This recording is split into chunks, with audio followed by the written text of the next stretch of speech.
L'objectif premier du projet DETECT, c'est de développer un algorithme d'analyse du signal électrique capable de mettre en évidence les défauts de fonctionnement d'une centrale photovoltaïque. Pour cela, l'équipe du projet a d'abord travaillé sur des installations réelles, en provoquant des défauts d'ombrage de différentes natures.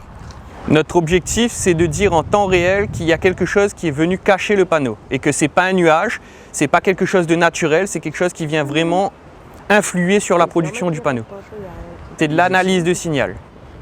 Les données électriques issues de ces manipulations, ainsi que les informations météo associées, sont stockées dans la base de données du projet. Un second volet expérimental s'est attaché à étudier les défauts d'origine électrique cette fois et s'est déroulé au laboratoire. On va générer des fautes électriques, donc les plus courantes qu'il peut y avoir sur les systèmes PV, donc comme les défauts de diodes inversées, les courts-circuits et les hotspots. Et donc moi je fais ça à l'échelle expérimentale, l'échelle du banc de test, pour avoir des tendances, des images qu'on puisse après étudier dans l'algorithme du projet DETECT. Pour ce travail, un panneau photovoltaïque équipé d'une boîte de jonction paramétrable a été soumis à différents types de défauts. L'ensemble des données, qu'elles soient liées à l'ombrage ou aux pannes électriques, ont permis d'affiner les contours de l'algorithme. Une fois qu'on a validé les bases de données, qu'on a jugé qu'elles étaient pertinentes, on va les utiliser pour tester notre algorithme de diagnostic.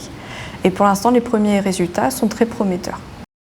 À ce stade, le projet DETECT, financé par l'Europe, l'État et la région Réunion, avait prévu une étape dite « Hardware in the Loop ».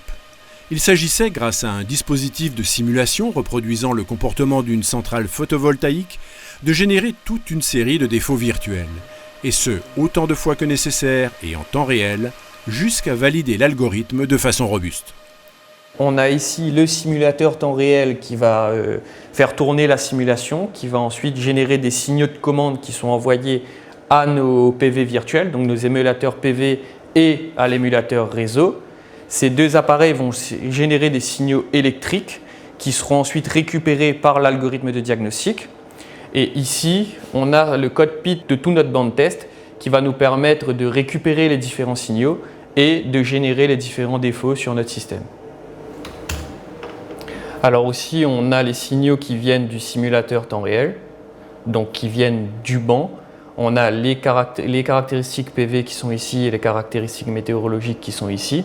Et ce sont les caractéristiques PV qu'on va ensuite analyser avec l'algorithme de diagnostic pour définir s'il y a un défaut ou non.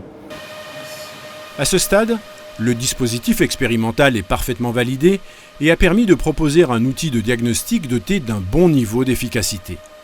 Mais le projet n'est pas encore arrivé à son terme. Il reste entre guillemets l'étape de classification, donc de dire on a tel défaut qui est apparu et tel défaut qui n'est pas présent.